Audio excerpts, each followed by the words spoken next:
Fala, gente amiga, tudo bom? Eu sou Carlos Lose e este é o Batata Diário, o seu programa de dicas do Diário do Capitão.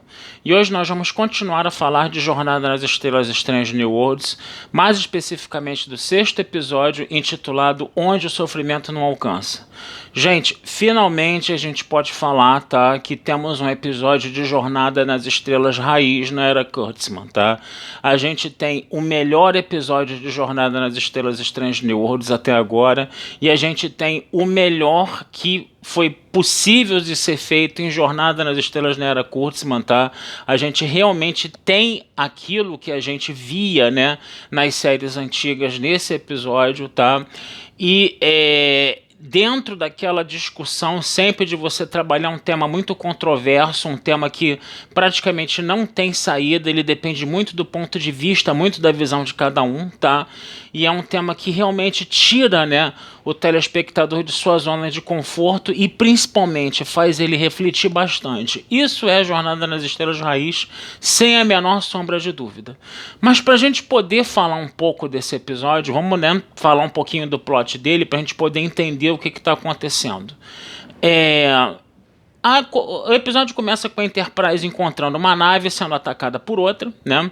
A Enterprise tenta evitar que a outra nave, né, ataque a primeira, né, no caso, né, e essa nave que está atacando começa a atacar a Enterprise também. Isso automaticamente, né, pelas leis da Federação, coloca a Enterprise no meio, né, dessa confusão, dessa querela aí.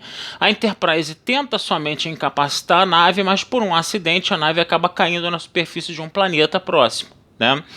E aí quando a Enterprise ela vai teletransportar as pessoas da nave atacada, né? O pai que descobre, né, que tem uma antiga paixão dele, né? A moça, se não me engano, se chama Laura, né? E a moça ela tá também transportando um menino e tá transportando o pai biológico dele.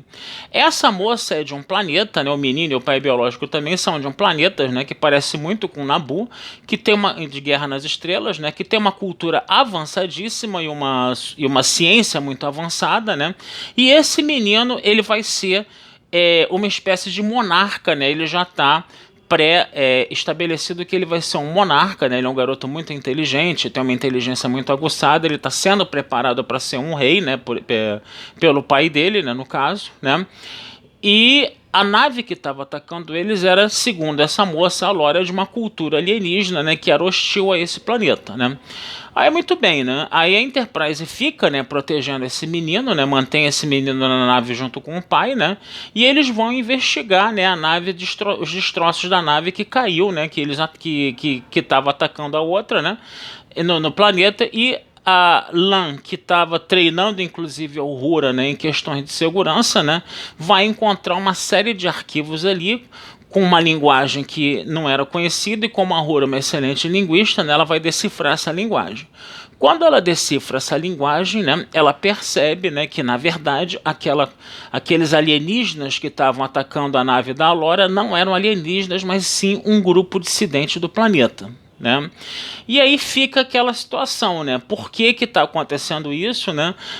O pai que tenta investigar, o pessoal da Enterprise tenta investigar, mas essa cultura desse planeta da Lore é uma cultura muito fechada. E mais tarde também o pai do garoto ele entra, vamos dizer assim, em contato com esse grupo dissidente para transportar o garoto para evitar que o garoto assumisse o trono, né? E aí as coisas vão sendo cada vez mais investigadas, né? Ele entrega o garoto para esses alienígenas, né? A Enterprise consegue recuperar, perdão, para esse grupo dissidente, a Enterprise consegue recuperar o garoto de volta, leva o garoto para o cerimonial, né? O garoto inclusive estava indo de livre, espontânea vontade, né? Para poder assumir o trono do rei, mas o pai não queria que o garoto fosse assumisse o trono, né? E o pai, por ter entregue o garoto lá pro grupo dissidente, coisa e tal, por ter violado uma série de regras da federação para fazer isso, o pai estava trancado numa cela. E aí o pai que vai junto com a Laura para ver essa cerimônia, né, de aclamação, vamos dizer assim, desse menino, né, de entronamento desse menino, né, e enquanto isso a Una estava conversando na Enterprise com o pai do garoto na cela, e aí ela descobre que na verdade o que vai acontecer com esse garoto? Esse garoto ele vai ser sacrificado. Por quê? Porque máquinas que os antepassados dessa cultura fizeram, entendeu? Precisavam dessa energia vital de uma criança para elas poderem funcionar, e se essas máquinas não funcionassem, entendeu? O planeta afundaria num oceano de lava, de ácido, coisa e tal, e aquela cultura, né, aquela civilização acabaria. Então, eles precisavam sempre sacrificar um menino, tá, para poder manter aquela cultura. Isso lembra muito, né, aquela lenda do Moloch, né, que a gente vê até em Metrópolis, né, e que eram deuses pagãos, né, eram divindades pagãs que você tinha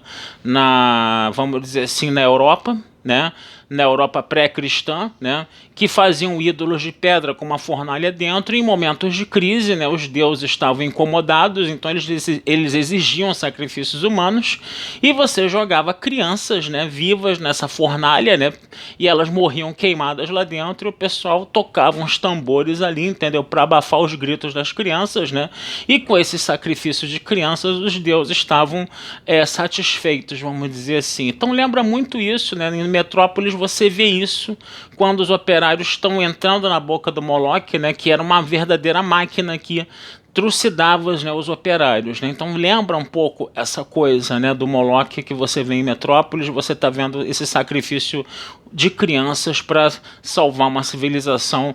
Você também vê isso nesse episódio. E aí o pai, que fica horrorizado com aquilo, a Enterprise não consegue se comunicar com o Pike, porque o pessoal do planeta bloqueia as comunicações com a Enterprise, mas à medida que o Pike vai percebendo que o menino vai ser sacrificado, ele tenta fazer alguma coisa. Obviamente ele é detido, que ele está em menor número, né? E o garoto finalmente acaba sendo sacrificado, tá? E aí o que vai acontecer, né? O pai que fica horrorizado com aquilo, né? E a Aurora chega e fala o seguinte: mas vem cá, na federação você garante que na federação também não tem crianças que estão de uma certa forma sendo sacrificadas por miséria, por fome, por desigualdade? Aí é aquela coisa, né? Você pode chegar e falar, não, mas a federação é um mundo utópico, coisa e tal, mas ela é um mundo utópico na Terra. A federação tem vários planetas, e aí você pode ter realmente casos, entendeu? Onde haja essa desigualdade, entendeu? Em planetas que fazem parte da federação. Tá? É aquela coisa, né, que Jornada nas Estrelas pegou os problemas da Terra e jogou para o espaço. Né? Então, dentro dessa filosofia, você pode ter planetas membros da Federação, sim, que ainda não estejam nesse estágio de utopia que a Terra alcançou. Né? Então, é uma coisa que a gente pode realmente relativizar aí, tá? E ela relativiza isso, né? O Pike não fica muito convencido dessa argumentação. Ele fala, mas eu vou comunicar isso à federação. E a Laura chega e fala, e aí, o que vai acontecer? Meu planeta não faz parte da federação. A federação não tem jurisdição aqui. E tem uma outra coisa também que o Trekker mais raiz vai lembrar. E a violação da primeira diretriz? Se o pai que salva o garoto, ele não está violando a primeira diretriz, ele salva o garoto e condena toda uma civilização à morte porque ele salva uma criança. E aí fica essas questões. Até que ponto você deve sacrificar uma criança para salvar uma civilização? E até que ponto uma criança pode ficar viva e sacrificar uma civilização inteira? São questões que não têm resposta, são questões que são muito controversas. São questões que suscitam muitos debates e que tiram você da zona de conforto, porque qualquer solução que você vá tomar, entendeu, vai haver um prejuízo de algum lado. Então, isso é Jornada nas Estrelas, gente. Jornada nas Estrelas, às vezes, trazia episódios que realmente você não tinha, entendeu? Uma solução, entendeu? Confortável, né? Para sua consciência, para sua moral, entendeu? Naquele contexto ali, né? E a gente está vendo isso acontecendo finalmente num episódio da Secret Hideout, finalmente com Alex Kurtzman, tá? E vale muito a pena a gente ressaltar, foi a melhor coisa que o Alex Kurtzman produziu, né? Ou os seus comandados ali, né? Produziu de Jornada nas Estrelas até agora. tá? Realmente, finalmente eu me senti vendo um episódio de Jornada nas Estrelas Raiz, tá? E recomendo fortemente que vocês procurem esse episódio para assistir, porque ele vale muito a pena realmente, tá certo? Vou ficando por aqui, desejando vida longa e próspera como sempre, tá? Deem sempre uma olhadinha lá no meu site, a Batata Espacial, que a gente conversa muito sobre Star Trek, Guerra nas Estrelas lá, e muitas outras coisas, tá? Eu tenho também feito muitos vídeos sobre os filmes que têm estado em cartaz ultimamente, já falei de Top Gun, já falei de um monte de coisa aí, tá? E sintam-se à vontade para visitar meu site também, tá certo, gente?